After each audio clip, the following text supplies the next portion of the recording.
Hi, thanks for joining me on this episode. Today I'll speak to Paul Veldman, owner, founder and chief instructor of Kando Martial Arts. I've worked with Paul for a number of years and his story is fascinating, very interesting. He's a former Victoria Police member who became an entrepreneur almost by accident, literally. His story is great. It's got a lot of lessons in it for entrepreneurs to take away. So I invite you to please listen on and enjoy this episode. Welcome to Origin to Ambition, the show where we explore the small business entrepreneur's journey in business. I'm your host, Sean Dunn. Let's get into it. Hello, Paul. Thanks for joining me today on my new podcast, Origin to Ambition. My pleasure, mate. Thanks for having me. No, I appreciate it, and I appreciate the time you've made to be on it. For our listeners, it'll be in the description, but Paul, you're obviously the owner of Kando Martial Arts and the Kando Martial Arts, sort of the broader group. And I wanted you on here today because of your entrepreneurship story. So we'll fire straight into it and wondering if you could sort of take me just through your background first and you know, the pre-entrepreneurship journey, I suppose, if you don't mind, and take us through that. And then we'll move through into the birth of Kando and how that all came to be. No worries. Thanks, Sean. And thanks for having me on. Welcome to all the listeners. Yeah. It was the birth of Kando was actually literally, not in the way the teenagers say, but literally an accident. And so I was in VicPol. I ended up doing just under 20 years. I was training martial arts partly because, well, I've started training martial arts at 13. So it was a big part of my life already. In the sort of late 90s, I was looking at having a go at the Special Operations Group, the SOG, and so I had really kicked my training up a few notches. So I was training already probably 5 days a week, a couple of hours a day with my karate instructor, and then kicking in the physical training as well. Yeah. So and the unit where I was at, we had a wide range of roles and capabilities. So training was part of what we did every day. So it was very much a lifestyle thing. Started picking up the training a bit and basically just blew my knee out training and went from, 2 to 3 hours a day of physical exercise training, firearms, to sitting in a office with no windows answering phones, which was like a return to work thing after a knee reconstruction. Yes. Anyway, I'm going stir crazy, big time. I said to my karate instructor, can I just come down and help? I can't do much. I'm on crutches. I've got the big old knee brace on, but can I come and help? He said, yeah, come on down and we'll get you on the mats and it'd be good to get that little bit of experience, helping out the kids and things. Anyway, so I started doing that. Do you mind me jumping in there? So you weren't teaching at that stage, or were you? So no. So you were just a student. You were a student and started helping out. Yeah, correct. Yeah. So a month or so in, I'm still laid up, pretty much can't do much. And he said to me, "Hey, there's a place down the road, a location that would make a good club. Do you want to open up a club?" He said, "You seem to enjoy it," and he said, "You're not bad at it." I said, "Oh yeah, that sounds good. How hard can it be to run your own business?" So, and then all the entrepreneurs now go, "Yeah, how hard can it be?" Yeah. And my wife and I, we started this club up, and we did probably, if there was a way to do it wrong, we did it wrong. I feel like I maybe watched a Kevin Costner movie or two, and I'm working on the build it and they will come model, and they didn't. So we opened up the club. We put I think it was big, it was massive, A3 sign on the front door, martial arts coming now. And after the first, I think 12 months into a 15-month lease, we got ourselves a $10,000 overdraft, which back then, we're talking 97, I think it was quite substantial. Bit of money. Yeah. And because I'm still working full-time in the police force, I should say. So I'm running the club. I'm opening the club 6 days a week, with my 15 students. They were fairly thinly spread. My wife was working in the bank. So we're thinly spread, and we got to 12 months into the first option of the lease, which was 15 months, and we're $8,500 into the overdraft, and we've got 22 students. So we are going backwards at a great rate of knots. Mm. Anyway, I said to Elle, I'm going to try something novel. I'm going to do some advertising. As a policeman who punches and kicks, the whole business marketing thing was just, I'm not even going to say it was foreign. It was just not existent in your mind, because my instructor never did that. So I mentally templated off what he did. And so back then, marketing 97, there was no internet, there was no web, there was no Facebook or Instagram. So basically marketing was pamphlets. So we threw the last of the overdraft pamphlets, and lo and behold, a bunch of people came in and joined up. And so, can I? Sorry to interrupt, and this probably jumps to a question I would ask anyway. Is that one of the key learnings for an entrepreneur, that marketing is kind of important? kind of, yeah. If there's, if people don't know what you do and they don't know where to find you or how to get to you or what service you offer, what product you offer, you're bound to fail. It's not, people are not out, well, unless you sit up too late at night, like I sometimes do, and random ads pop up. People don't buy things on a whim. They need to know the product. They need to be at least, if they're not brand aware, they need to at least be product aware to be able to find you. Yes. And so the other thing too is when we got our 10,000 pamphlets, whatever we got, we didn't have the money to have them distributed. So we put them in a backpack, and as you know from your training days, you can't skip your road work. And so we basically ran every night and every weekend. We would go for a run for a couple of hours and put pamphlets in letterboxes. Yes. And I guess there's another thought to keep in mind when you're opening up a business. Somehow or other, you have to pay. Now, you could pay in your time, or you can pay for someone else to do it, in which case you pay in dollars. But there is always a payment for anything you do. Yes. So anyway, we got enough students to keep the doors open. Now, we were not a dead duck then, we were just a lame duck. And so we were limping along, not quite covering bills, but we had re-signed the next 3-year option on the lease. And so if we weren't, as we say, if we weren't working full-time jobs, we couldn't have afforded to teach people. Sure. We were paying for the luxury of teaching others. Sorry to interrupt. Because no, there's I think I'm interrupting because I think there's lessons in what you're saying. Do you think that, and again, I'm probably skipping forwards in this discussion a bit to come back, but do you think that there's merit in having it, I don't want to use side hustle, but as a term necessarily, but is there merit in starting something and maintaining your job? Because I think some people go hollis bolus straight into being an entrepreneur and drop everything else. I'm not saying one's right or wrong. I'm just asking your view. Or is it worthwhile that you've got that safety net of the job that allows you to build? You probably couldn't have kept it going without the full-time jobs. And it starts to maybe become chicken and egg stuff a little bit, but your thoughts? Really good point. And we couldn't have. We couldn't have sustained the business without pumping our own money in. I think it's a good point. I think it depends on a couple of things. Obviously, martial arts and the fitness industry is my industry, so I'm not a product-based industry. So I imagine the same concepts will apply across a wide spectrum of different types of entrepreneurial startups. But I think it depends on can you afford to hold out long enough? So if I have a product and a business plan, which again was something unknown to us at the time. Yes. If I have a business plan that can extrapolate, certain dates to hit product or hit over turnover, then if I look at my bank account and go, all right, well, we've got 6 months. Now we didn't have any sort of reserve / fund. We didn't know how much it was going to cost. So there's that. If you have a business or a product where you can coexist with your real job, as my mum used to call it, up until not years ago, you can go to your real job. So if you can coexist your two jobs, then absolutely. And it becomes I guess what you call a tipping point. And say for the martial arts or fitness industry, what I would recommend is start small. Big key point, don't overcapitalize straight away. And depending on work minimums, do the work yourself.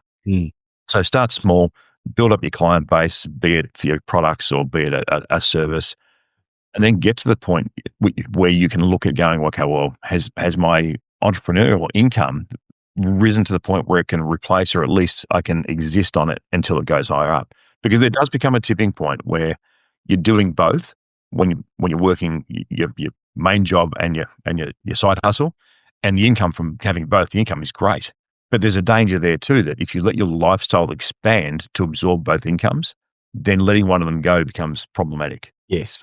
So you're right in what you're saying, but you've got to keep in mind, well, what's the end goal here? So if my job is here and my entrepreneurial income is here, put it to the side. Don't spend it. Don't absorb it into day-to-day living or buy a bigger house where now you've got a mortgage and you can't afford to give up either because you've just painted yourself into a corner. Yes. Yes. Yes. So very much so. And then, you've got to make that decision and have that little bit of a slush fund when things go wrong. well, what's our fallback plan, and go. And this is the thing with being an entrepreneur. It takes a bit of a leap in faith, and it's not just a leap in faith in yourself; it's a leap in faith in the economy, in whatever you offer is going to be relevant, down the track. I invested in 5.25-inch floppy disk factory. Look at me go, and then suddenly, a couple of generations later, I'm out of business. Yeah. So to answer your question, in holding a job if you can, but by the same token, then if you're doing the right thing at your job, you're not in your job working on your business because you're getting paid by your boss. You've got to find the time to do it. So family considerations come in. For us, I always encourage our guys to start small. And for example, even if they have a full-time venue, to start running classes 2 to 3 days a week, because it's then it's easily manageable. They can do other jobs on other days and don't hit burnout, which is, I think, a massively underestimated thing for entrepreneurs, how often we burn out. A couple of things you said there pointed towards talking about mapping out, so having some milestone dates, matching that to your capital reserves if you've got them, matching it to a break-even point almost between having a full-time, regular job and your entrepreneur project. And then you mentioned as well about controlling things for you internally, also including your family, but trying to anticipate as best we can the external factors. So all of that to me points towards having a business plan. Yes. Yeah. It's a no-brainer. And the problem is, from a lot of entrepreneurs, not all, but certainly in my industry, we're great technicians and we're passionate. And those two things can be dangerous when it comes to entrepreneurship because, I love it. So why doesn't everyone else love it? There's, and I talk about this when I do my business coaching, and for the historians out there, if I muck up this, please don't write into Sean. Yeah. But take on board the concept of the Conquistador Cortez, who came out from Spain to South America, landed the boats and set the boats on fire and said, all right, lads, and it probably sounded better in Spanish, there's no way but forwards now. So we go forwards and we win or we die. And it was very successful. Now, the other side of that, I guess, tale, if you want to tell it, there's a guy called Hernandez who did the same thing and they all died. So you can pick and choose which motivational story you like, but there needs to be an element of caution there, or at least planning. And pardon the way I'm putting this, and it's probably not just my background in police force, but we used to call it the P's. Yeah. Prior preparation prevents piss poor performance. Yeah. When one of my jobs was doing house raids, and a house raid itself would probably take, from the moment we get the door, would probably take 3 to 4 minutes, maybe if a big, bigger place, maybe a bit longer, but not much longer. Mm. Now that would be, even on a standard job, 2 to 3 days of reconnaissance, dry runs through, planning, rehearsals to do that job. So you've got to have that planning in before you even set foot anywhere else. Otherwise, you really are just on a wing and a prayer. Yeah. And it's one thing that I often see when I engage, or so I'm not trying to make this about me, but when I speak to new clients that are entrepreneurs and I ask them for a business plan, it's surprising how many don't have one. So the business has been started on passion, not planning. And I think that having passion's important because it'll, if you're not passionate, I'm not sure why you're doing it, to be honest. But that lack of a plan, there might be something vaguely in their mind somewhere, but not sort of mapping out those things is quite common. And I guess what you're saying is try not to make that common and have your plan. Well, without sounding harsh, there's no excuse these days. When I opened up my yes, there was no internet, there were no resources. Yes, no, that's not true. I could have gone to the library, I could have borrowed business books or whatever else it was, but I didn't hear about a business plan until I was 10 years into my business. So I shouldn't say there was no resources. There were no resources I was aware of, and I wasn't smart enough, to go looking for them until later on. Yeah. But these days, you jump on the web, get on some chat GPT and just, don't take it as gospel, but let it get the creative juices flowing and put you in the right direction. There's so many templates. I mean, you know better than I do what the business plans used to look like compared to what they look like now. They are just trimmed down almost dot point just to keep you on track. It's your roadmap. We don't do we don't do business plans anymore with clients even. They're a plan, but it's not a business plan. So it's certainly not like, an 80, 100-page MBA style business plan for a project. It's literally can be a one-pager with milestones, and often they're short-term. So we've sort of, again, I'm not trying to talk about our business. We've moved clients towards 60 to 90-day type style sprints to get things moving. And then once that's done, we set a new set of tasks. And I think because things change so quickly now, I don't think you can build a 100-page plan for the next 5 years and think that it's even going to be relevant potentially in 6 months' time. Yeah, and we do the same thing with our coaching clients. We do 3, 6, and 12, 3 months, 6 months, 12 months. Yeah. At 3 months, we reassess. And then what was the 6-month goal now becomes the next 3-month goal. So do we make the ground we need to go there? Do we need to readjust? Yeah, and without getting too cliched, people want to understand that a goal without a plan is just a wish. If you don't have a way to get there, I love the idea one day of retiring and getting in the car and just driving without a plan of where to go. Yeah. But it's going to be the most meandering, chilled out, no idea what I'm doing experience in the world, and that's not the way to run your business. Well, we're working on that. That's another story. For another day, we're working very well on that. That's another story. So anyway, we sort of digressed a little bit. Back to the history of how it happened. Yes, yeah. So you're an accidental entrepreneur to a point? Yeah, absolutely. Not even to a point. It was just the thought of running my own business, my own club or dojo had never even occurred to me. The thought of being a teacher had never occurred to me. Well, it occurred to me, but it wasn't something I was that interested in. I love martial arts. I was really enjoying my time in the police force with what I was doing. And so when it came up, to this day, I don't know whether I said yes because I didn't want to disappoint my instructor or because I was bored stupid being on crutches and out of action. Yeah. But yeah, certainly you look back and you think, man, how differently would my life be but for that one, slipping and doing my knee. One of those moments where things went that way. Yeah. So we did some marketing, we got some people in, and they sort of just trickled in and struggled in. And again, no real understanding. Back in those days, when we're talking sort of, I guess we're getting late 90s now, maybe hitting into 2000, there was no business mentoring in Australia for the martial arts industry. There were packages we subscribed to from overseas, and they were sent. You got a package and a DVD. And, VHS cassette or something. Actually, the original ones were. Yeah. So, and you've got ideas of them. They were very Americanized. So the seasons were always back to front to us, and you couldn't use a lot of the artwork because it was MOM, but it gave ideas. Yes. And one day these guys from the States, I should say they're very good at what they do, came out to Australia. Yeah. And a chap from Sydney bought them out, and it was kind of one of the first business conferences I'd been to. And it blew me away, the way they thought about things, the way they planned things out. Who runs events, who makes money from their events, who sells things at their events, little things. And it was a 2-day conference. I think it was around about $2,500, which again, back then, it was pretty good.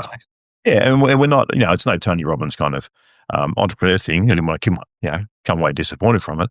But one of those things where it was a stretch to do it, but if you got enough out of it, it was worth it. And we'll touch points as we go along, with investing in yourself. Yes, yeah, absolutely.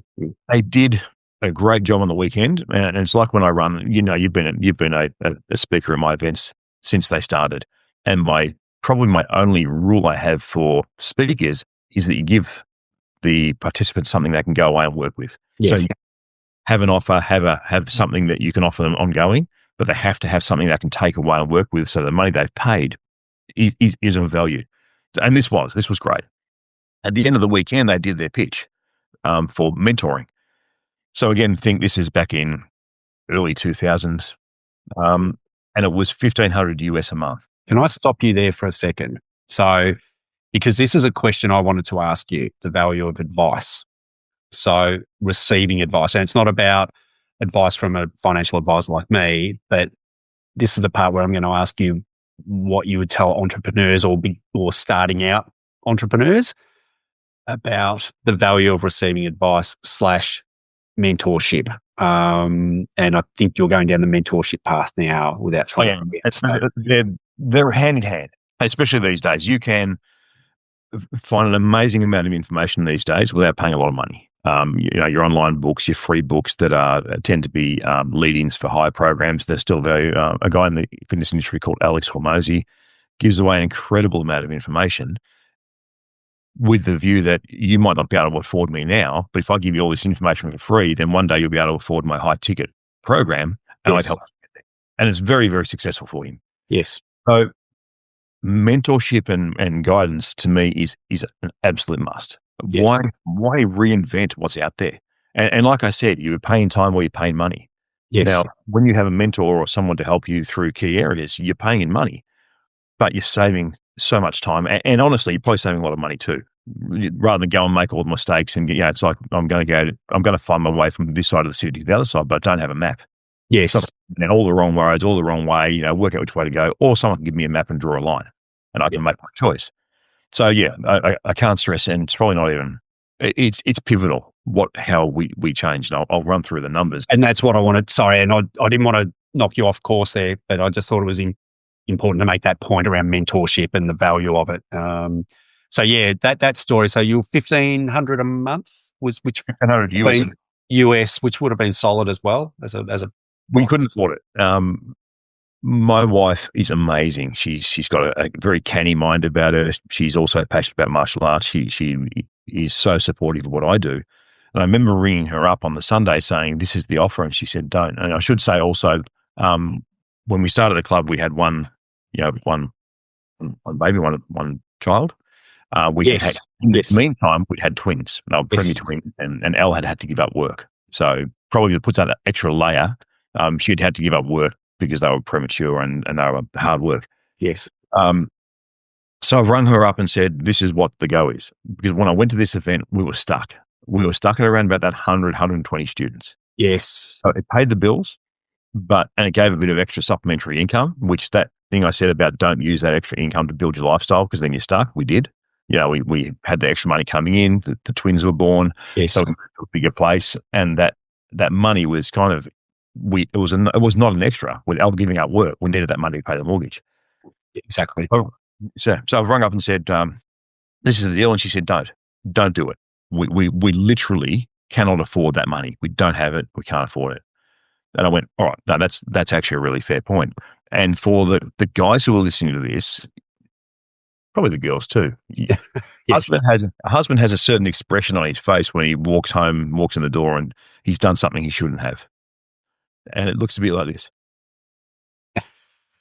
And that was me. I've walked in the door. I think I know where this is going now. Yeah. One look at me, she said, "You signed up, didn't you?" I said, "I signed up." And it was a 12-month contract. Sure.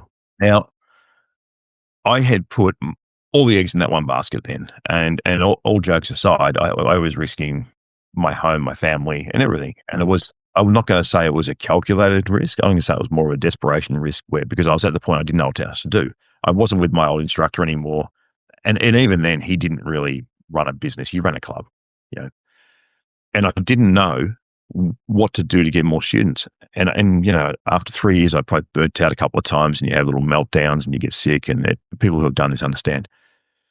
Now, the bad thing is that I went and took that risk without not consulting Elle, but against what she said. And so that was the bad thing. This is one of the only 2 times in the times we've been together, she admits that she was wrong and I was right. and the second one, I don't think I was, but I'm not going to admit that. But what I did was, you talked about the value of mentoring. Yes. I rang every cent out of that. We had weekly calls. I think the old, what were they back then? Skype calls. So every week I'd be up at 3 a.m. to coincide with the American time. Everything he talked about, I would either implement it or I'd have a good look at it. Yeah, look, that's not the way we do it in Australia, but I can tweak it. It was at the point where I'd be at the club teaching, and keep in mind, I was teaching 6 days a week and working full time in the police force as well. Yes. Ellen would ring me up. We need milk, we need bread, and I'd go, crap. When I would look down the back of the car seat, and all the places when you're down the back of the couch just to get changed to get the milk and bread. That's how tight we were.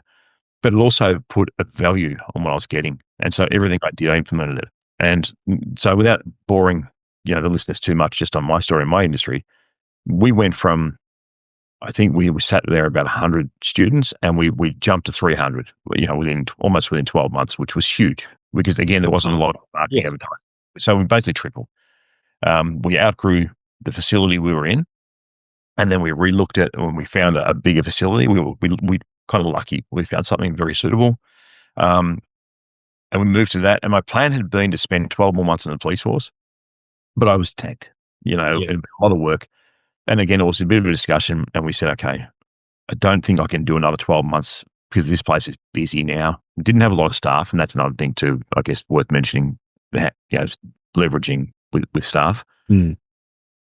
And so I said, look, let's do the sums and work out whether I can pull the pin. And I did. And it was tight for a while, but there was the motivation to grow the business side of things. So that's basically how that came about. How the bigger organization came about, and I'll wrap this up. The guy who was my mentor came out to Australia, and he was doing, I think he was calling them diagnostic tours, where you paid a bit extra, you come into your club for a couple of days. Now, this guy, little Texan called Keith Scott, amazing guy, lovely fellow as well. And he stayed with us for a couple of days. He came in, basically just sat there and watched everything for 2 or 3 days, and then produced this report for us, which I've still got, and I still reference. Okay. And he sat down and he said, sorry, so when would this have been? Approximately? This would have been at the end of the 12 months of mentoring, so early 2000s. Yeah. And so he said, love what you do. And this guy is a great martial artist. So he said, your martial arts that you teach is fantastic. Your students are some of the best I've seen. I had, I think 3 helpers, maybe 1 or 2 part-time staff and a couple of helpers. And he said, let's talk about your staff. He goes, how do you train them? I said, what do you mean? He goes, well, how do they get to do what you do? I said, well, they follow me on the mats. They copy what I do. He says, but how do you train them? Like, what sort of training regime do you have? And I went, none. Mm. He looked at me and he goes, what do you do for your day job? And I looked back at him and went, I train instructors with the Victoria Police. Right, but I hadn't made that step to do it with my guys. Yeah. Pivot point number 2, scalability. You've got to be able to replicate something somehow, either product or staff, depending on what your industry is. Mm. And so we did. We started training them. They were great guys anyway, but they excelled with this training. So long story short, we went from 22 students. Do we close the doors? Next option. And now I think we're sitting at 7 locations and edging up towards 4,000 students. Yeah, absolutely. I mean, I know the story. Obviously, we've worked, and I'm not sure I've actually mentioned this so far. We've worked together for 8 or 9 years. Yep. 8 or 9 years now. So I do know the journey to an extent, but it's valuable for our viewers, listeners to hear it from you. And so on how we met, I won't go into the nice part of it yet. We met, if you recall, we were both speaking at an industry event. Mm. This is where never be too closed-minded that you can get information anywhere. And I remember you were running 2 sessions. One was more a baseline for newer club owners, and one was higher up. And I put myself down to go to both. And the organizer of the event had said to me, why are you going to the first one? You're so far above that. I said, well, this is not my strength area. It could be interesting. And I was actually thinking the only other events on as well were some physical teaching events, and I didn't want to. I was tired. So you fell into my session by default. No, I'd already planned on going into the second session, but your first one, the way you spoke about it and the way you broke things down, it just resonated, and I couldn't wait for the next session. So I'm not sure how long after that we started working together. It wasn't too long, but even to this day, if we speak in an industry event, I will make sure I go to your session. And, when you speak at my event, I make sure I sit in on your session, because there's always something like a little nugget that you just go, yes, why didn't I think of that? Or, man, I used to do that and it worked so well that I stopped doing it. The reminders. Sometimes it's just the reminders, and that happens to me. And you think, oh yeah, I used to do that, but somehow that's dropped away, or I've let it slip for some unknown reason. So yeah. So that's how we ended up with the 7 clubs. And of the 7 clubs, I'm still hands-on running 1. The other 6, 5 of them are run by club owners, because they're all independently owned. Yes, with me, who have come up through the system and understand it really well. So it's that that I guess it's a little bit like planting seeds.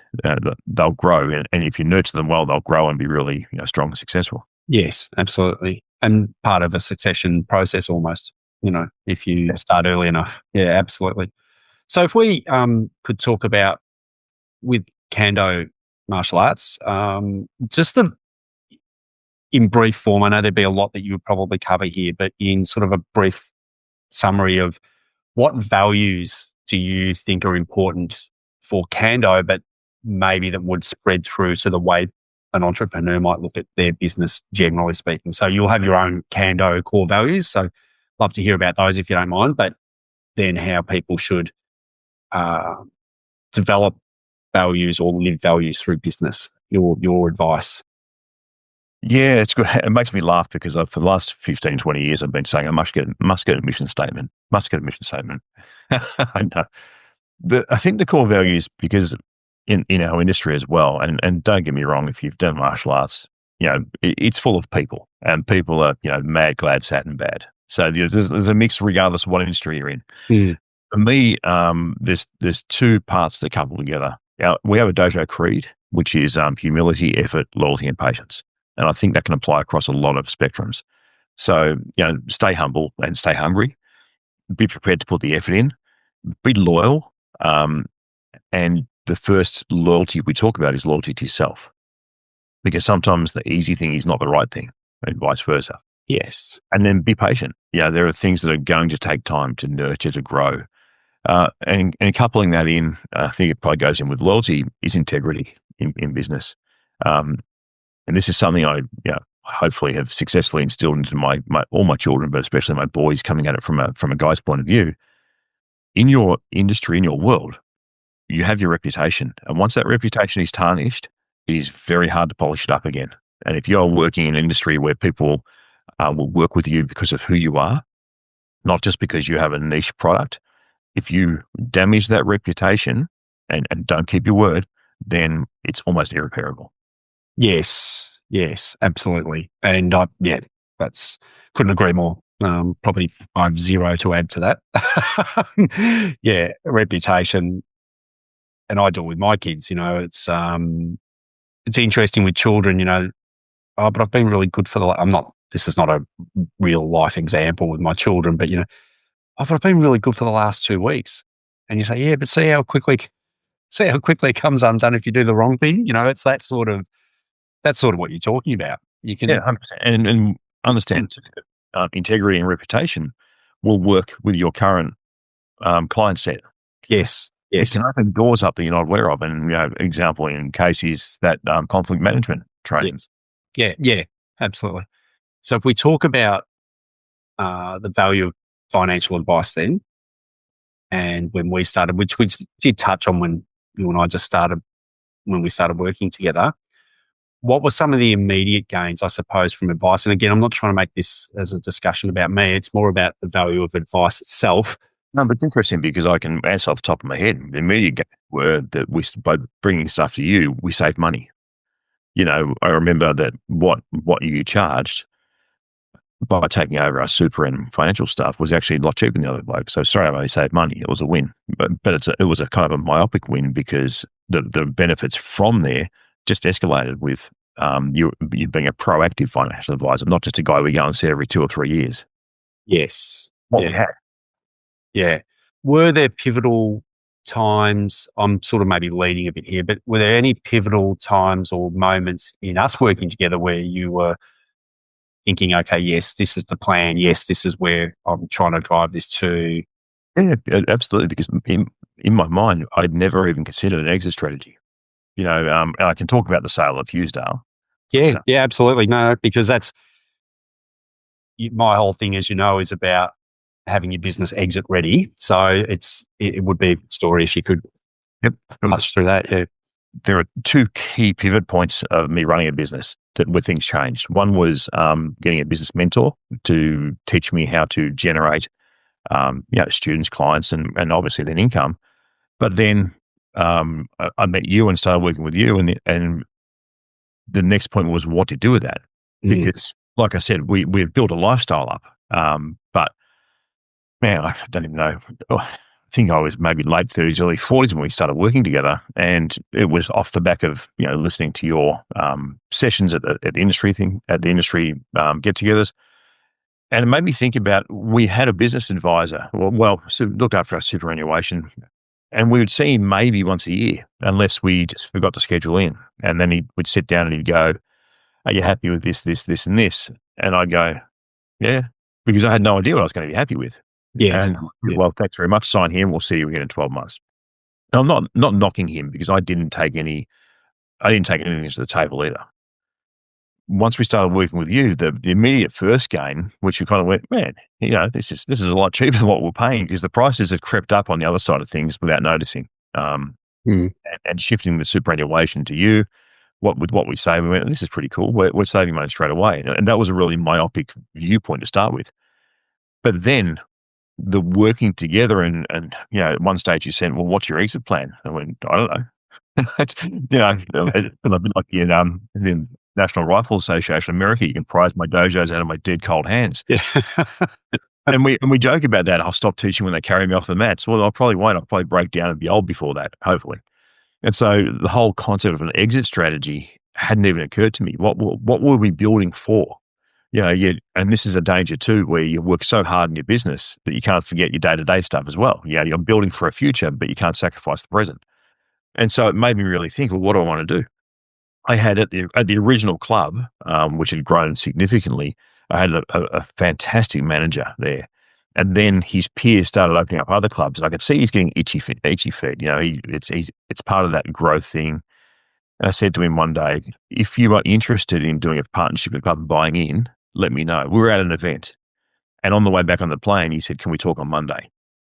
And so, long story short, because he didn't have a whole heap of money, I know, because I didn't pay him a whole heap of money, and he was young, I let him buy in at almost what we would consider 50%, so half price on half the business. And the deal was, he would run the operational side of things, I would do the back end bookwork, but I would maintain my salary until he was ready to buy out the other half. Yes. And so 3 years later, he bought it lump sum. He basically borrowed $500,000 off his mum and dad to pay for the other half, because he'd been with me since he's 5 years old. So they'd seen the business and seen the strength of it. And he's doing great. He's opened up a second club under the banner. So that was the point where it was like, well, what do we do? What does my life look like? Because retirement for entrepreneurs, I think, can look different. I know, you almost become what you do. My dad was a policeman for 50 years, and you'll never get that mindset out of him. You'll never stop thinking like a policeman. And so I know I'll never stop thinking like a martial artist. I never want to stop doing martial arts.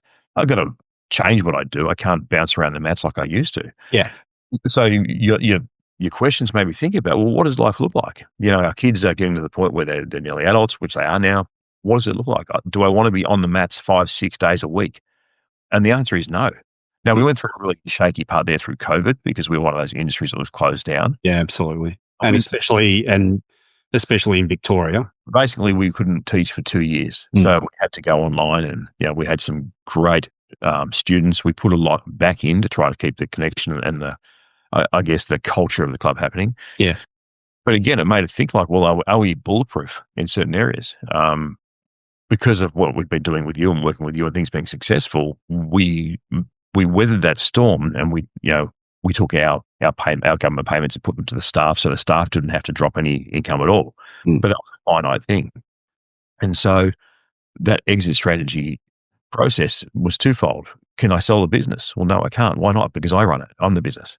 And so that building the staff up and building the systems up, and even having little things like, and the staff, they're martial artists as well. So when I say KPIs, their eyes glaze back, and I say, what I want you to do every month is, if you get 2 processes written down and out, that's good. If you get 1, that's not good. And martial arts is not this simple, not the ones I've got anyway. If you get 3 or 4, excellent. And so systematizing things and putting it on a platform that someone can come in and pick it up. And one of the easiest ways we did that is when we got a new hire, a new staff member, as we taught them, they had to write the process. And then we would marry the process up with what we already had and go, hey man, this is really, the way they've done this is actually really good. Let's replace it. Yes. Yes. And we had a conversation maybe 12, 18 months ago on one of our catch-ups where you set the goals, retirement figure goal. And I remember, I might have even said at the time, but I'd certainly thought it. I can't get to that figure. We don't have cash flow. I don't have enough years left in me. The lower figure that I had put forward, that will be reasonably comfortable. Because like I said, we've still got, licensing fees. I still do the business card. Yeah. There's You've got other things as part of the mix. Correct. The figure you said, I want you, I want you aim for this figure. I remember the kind of going, yeah, well, what wants and gets, mate. It's because I want a Maserati and a date with, Megan Fox, but that ain't going to happen this week either. Actually, I don't really want a date with Megan Fox, but Maserati would be nice. Yeah. So, but then a few little things changed, which, part two we might talk about, where suddenly that figure was an absolute reality. And so that was the advice. I think that meeting we had opened my eyes to the possibility. And when an opportunity came up, it was like, hey, we can do that. This is what Sean and I spoke about. This is the vehicle that will get us there. Yes. So long story short, the two pivot points on mentoring and advice were the business and the financial. Yes. Yeah. Before I met you, I knew what a share portfolio was because I'd heard about it, but I sure as hell didn't have an investment, portfolio or strategy in place. No. And then to put that in and watch it grow at the same time, the investment portfolio is doing this and the mortgage is doing this. It's like, this is pretty cool. Yeah. For a dumb copper who, gets paid to kick kids, this is pretty cool. No, it's been, I think one of the things that's been important for me working with you and Al is really coming to that point where the business is seen as an asset, that's got a realizable value. You have to work for that. You can't, which you guys do. But I think that's one of my, and you know that it's one of my bugbears that entrepreneurs really, or should I say small business owners are really small business operators, which means they're really just small business people in a job. And I'm always trying to work towards how can we build your passion into an asset, and you may never realize the asset. That's not, you might just decide that you don't need to realize the asset. You're happy doing what you're doing, and that's cool too, especially if it's making, I don't know, several hundred, $1 million+ a year. And you think, I don't care. I'll just keep doing this until it runs out because I'm happy. But I think it's important that you have that choice, that you don't do it because you have to, you choose to. So, and I think that's been where it's been rewarding working with yourself and Al, where you've realized assets from business. And it's a really good way you put it, because when I was in the police force, I owned a job. But when I ran my business in the early days, I had a job that owned me. So there wasn't a lot of difference, except I got paid more in the police force and I got leave. Yeah. And security. And I remember saying once to one, the good thing about running your own business is you get to choose which 80 hours a week you work. It's really cool.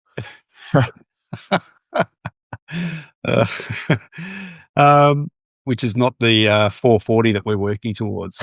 No. So I've only got a couple more prompts that I'd like to work through with you just to, sort of round things out, because I think your story is just a great story in terms of becoming an entrepreneur almost through that sliding doors moment of blowing out a knee has really sort of pushed you into being an entrepreneur. So I have a question that I like to ask, which is, what's the one piece of advice that you would give an entrepreneur starting out today? And I think we've touched on a couple of things already, but if you just said, okay, if I stopped and had a new person that I don't know sitting in front of me looking to realize their passion, what would be the critical thing that you would say to them straight off before they do anything else? Yeah, I think one piece of advice from the business point of view, and I might expound on that a second, but is do the work. So you can't not do the work. I touched on it before. You're paying money or you're paying time. You have to do the work, and the work means educating yourself. So reading books, listening to podcasts, or listening to audio books. You don't go into it knowing everything, and it's changed so quickly these days. You have to stay current. So be prepared to do the work. Running your own business for the vast majority of business owners is not easy. It is a calculated, if you do it right, gamble. Yes. So minimize the risk by doing the research, doing the homework, And doing the work also means, as we touched on, not just finding mentors, but surround yourself with people who are like-minded, because they bring an energy back to you. When you run a business, it will suck the energy right out of you if you let it. You need something to refill your tank. And refilling the tank will be listening to podcasts like this where you go, man, I've got that problem too. Getting into business communities, Facebook groups where you can, and positive ones, not ones where they're just all bitching about what goes wrong. Yes. Yes. And even if you create this, have a once a month catch up with your local business guys for a coffee and shoot the breeze. This is why I love industry events. I run one, but I'll go to all the other ones I can because I get to meet people. And if I can be a little bit indulgent and add one more bit of advice. Yeah, absolutely. Please. Don't sacrifice the family along the way. Yeah. It is easy to get in the zone. And this is my biggest regret when I was working 6 days a week at the club and 5 days a week with Vigpol is, in my mind, I'm building a future for our family. But at the time, I'm sacrificing the present. And so Elle was basically a single mum for years, doing all the work with twins and 3 kids and helping with the business. Just keep in mind your why. Why am I doing this? Yes. And if the goal is to have family holidays and a comfortable life and no mortgage down here, but you blow your marriage out over here because of it, the whole thing was pointless. So just keep in perspective why you're doing it and don't sacrifice family along the way. Absolutely. Absolutely. No, that's great advice. So my final question for you, so it is a question, is entrepreneurship for everybody? Shouldn't have been for me. No. No, it's not. Because you can be a great technician without being a great entrepreneurial business owner. You don't have to be a great business owner, but you've got to be reasonably good. So again, you can educate yourself to do enough. But it depends on your why. Do you want the freedom? Do you want the ability? I guess what business does is gives you the ability to leverage things to become more financial. But no, do what makes you happy. If you're happy going to work as a tradesman or as a worker, whatever field you're in, and when you get to go home, you get to go home and you get to put the shoes on the rack and you need to spend time with your family and you have weekends off, you have leave. If that's what floats your boat, that's great. Because at the end of the day, you can't take it with you. Your life is experience. You can build up income, you can build up assets, and get, giving security to your family is no small thing. But entrepreneurship, it's got to be a certain element of I'm going to put myself on the line for this. And you see this in the martial arts industry all the time. We get people who are passionate about the art. They're great teachers. They're fantastic martial artists and technicians. But when it comes to running a business, they're not prepared to put that extra step in or that extra layer to be successful. So if you're not prepared to do that, just don't. Be happy with what you're doing. And at the end of the day, that's what life's kind of about, is being secure and happy. Yeah, absolutely. And there's nothing wrong with that. I think sometimes, and I recall this, I'll just sort of dovetail into what you're saying, I suppose. I recall when I was in a salaried role, as an advisor, some business owners would kind of poo-poo that a little bit. Why don't you go out on your own and, why would you be salaried? But it depends on the stage of life you're at and what you're doing. And when I was a salaried advisor, I very much felt that I was still learning. I wasn't in a position to be the advisor I am today, that sort of thing. You were still sort of learning. And so that's the sort of security of being in a larger organization that can educate you and give you that experience whilst being paid is valuable. So I don't think it's anything wrong with people following what makes them happy, and it might not be entrepreneurship, and that's okay. So Paul, we work towards, my mantra is asking people, are they doing what they want to do, when they want to do it, and with the people that they want to do it with? Are we on track? We are. I would say I'm 90% there. And, you and I just spent the weekend up in Canberra for the Martial Arts Hall of Fame Awards. Yes. And Al and I took a week before that to go up there. And, I have amazing managers and staff. And I never assume, but I've just said to them, because in my club, we run around about 140 classes a week. Yes. In my one location. I take 3. And I take the 3 because I really like taking those 3. And I might jump in here and there because I want to. And so when we went up to Canberra, and I could say to the guys, hey, listen, I'm heading up for the awards. I'm going to take a week or so off beforehand. Are you guys good covering classes? Yep, ace. So I got to go up, do what I wanted to do with the people I wanted to do it. And so that, for me, it's definitely on track. We're not 100% there yet, but I reckon we're a solid 90. Well, a solid 90, I'll take that for now. So I'll take that for now. I think I've covered everything, Paul, that I wanted to talk about with you today. You've shared a lot of insights through telling the story without telling the insights, if that makes sense. I'm not sure if that really makes sense, but the story has the insights in it, and I've tried to pick them out as we've gone along. But the journey is the lesson. Yeah, absolutely. Yeah, that's absolutely right. So, Paul